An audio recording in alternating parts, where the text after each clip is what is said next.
Bulletin की शुरुआत India news के साथ। नमस्कार, आपके साथ हूं मैं राजीव शर्मा। बिहार विधानसभा चुनाव 2025 में चुनावी रणनीतिकार कहे जाने वाले प्रशांत किशोर यानी पीके अपनी नई पार्टी जनसुराज के साथ पूरे दमखम के साथ उतरे। पीके ने चुनाव से पहले साफ कर दिया कि उनकी पार्टी अकेले चुनाव लड़ेगी, किसी के साथ गठबंधन नहीं करेगी, फिर चाहे एनडीए हो या महागठबंधन। जनसुराज को बिहार में नए विकल्प के तौर पर पेश करने की कोशिश में लगे पीके को पहले ही चुनाव में भारी झटका लगा। जनसुराज का खाता तक नहीं खुल सका। जेडीयू 25 से ज्यादा सीटें नहीं जीत पाएगी तो क्या पीके राजनीति छोड़ देंगे? राजनीति छोड़ने का दावा उन्होंने खुद किया था। चुनाव प्रचार के दौरान कई बार लिखित रूप में दावा किया कि नीतीश की पार्टी को 25 से ज्यादा सीटें नहीं आएंगी। ताल ठोककर कहा कि नीतीश की पार्टी को इससे ज्यादा सीटें मिली तो वो राजनीति छोड़ देंगे। अब पीके अपने कहे पर उतरेंगे या फिर मंझे हुए राजनीतिज्ञ की तरह अपने दावे से यू टर्न लेंगे? बिहार के लोग पीएम मोदी से बचकर रहे। प्रशांत किशोर ने चुनाव प्रचार के दौरान प्रधानमंत्री मोदी से बिहार के लोगों को बचकर रहने की नसीहत दी। कहा कि ऐसे नेता चुनाव के समय बिहार आते हैं, लोगों को गुमराह करते हैं, वोट लेते हैं और फिर चले जाते हैं। लेकिन हुआ इसके ठीक उलट। बिहार ने न सिर्फ पीएम मोदी की बातों पर भरोसा जताया, बीजेपी की झोली में भर भर कर सीटें भी डाली।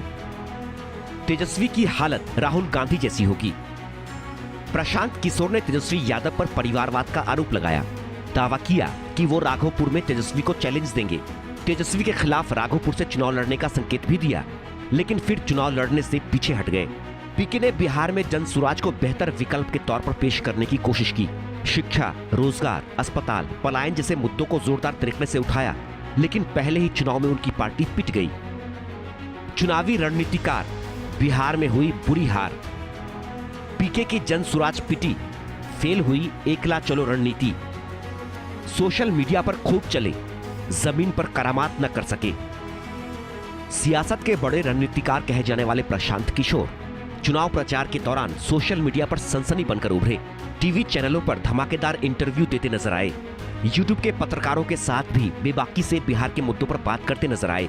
उनकी बेबाकी के रील्स वायरल होने लगे। हर पार्टी को अवसरवादी बताते हुए जनसुराज को बिहार में बड़े बदलाव लाने वाली करिश्माई पार्टी के रूप में स्थापित करने की कोशिश की। बड़ी बड़ी पार्टियों के चुनावी रणनीतिकार रह चुके पीके को पहले चुनाव में ही बड़ा झटका लगा। खुद जब अपनी पार्टी खड़ी कर चुनाव में उतरे तो जमीनी हकीकत कुछ और ही निकली।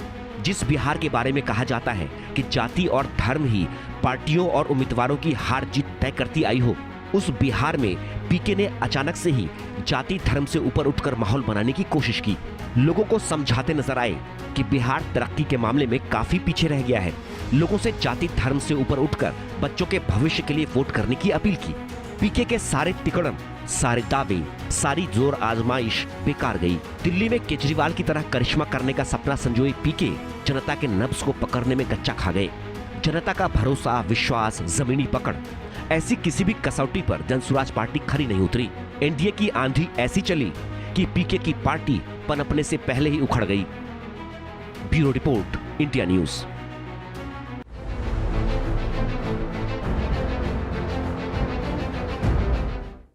बिहार चुनाव में जनता के एनडीए को भारी बहुमत से जिताने से महागठबंधन खुद को ठगा हुआ महसूस कर रहा है। बिहार के मतदाताओं ने महागठबंधन को 35 सीट के करीब ही रोक दिया।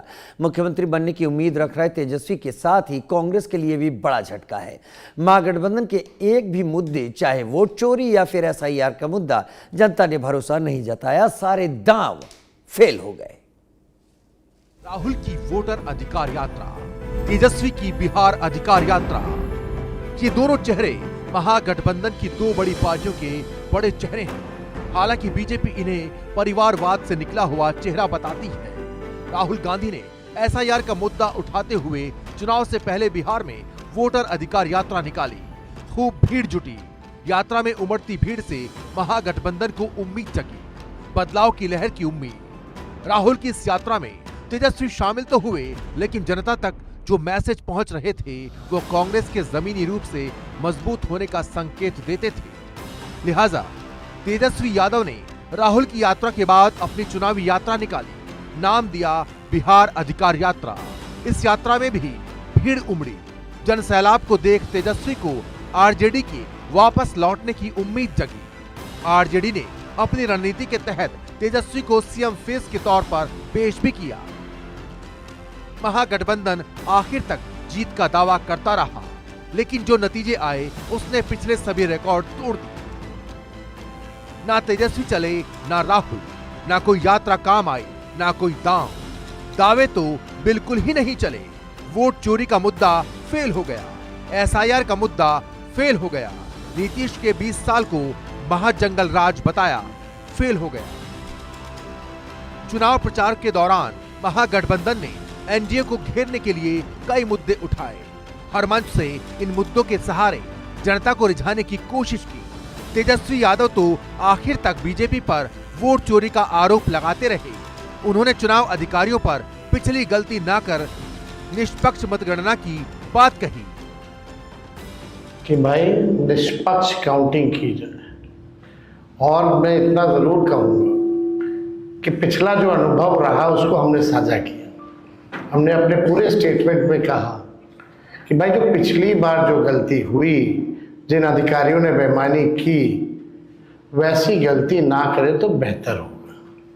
तो अगर आप हमारी पूरी बात को समझे होंगे तो एकमात्र मकसद है निष्पक्ष चुनाव की गिनती हो।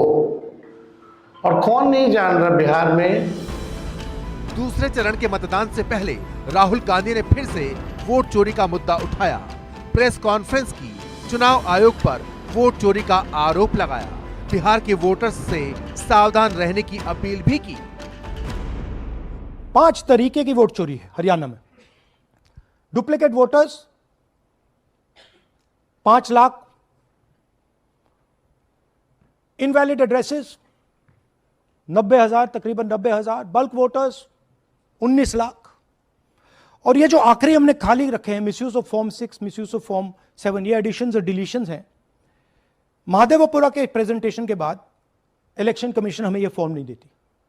महादेवपुरा के टाइम उन्होंने गलती कर दी, हमें मिल गई, इसलिए हमने वो आपको दिखा दिया।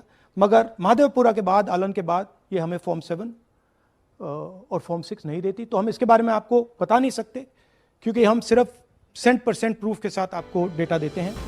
राहुल गांधी ने इसे हाइड्रोजन बम जैसा खुलासा बताया था, लेकिन नहीं चला।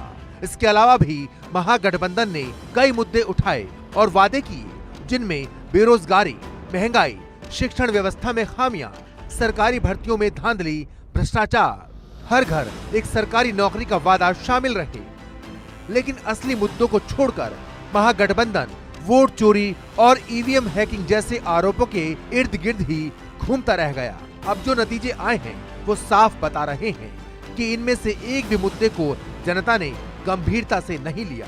ना तो नीतीश सरकार के खिलाफ कोई नाराजगी, ना महागठबंधन के आरोपों पर जनता को कोई भरोसा, ना महागठबंधन के आरोपों पर जनता का कोई रिएक्शन।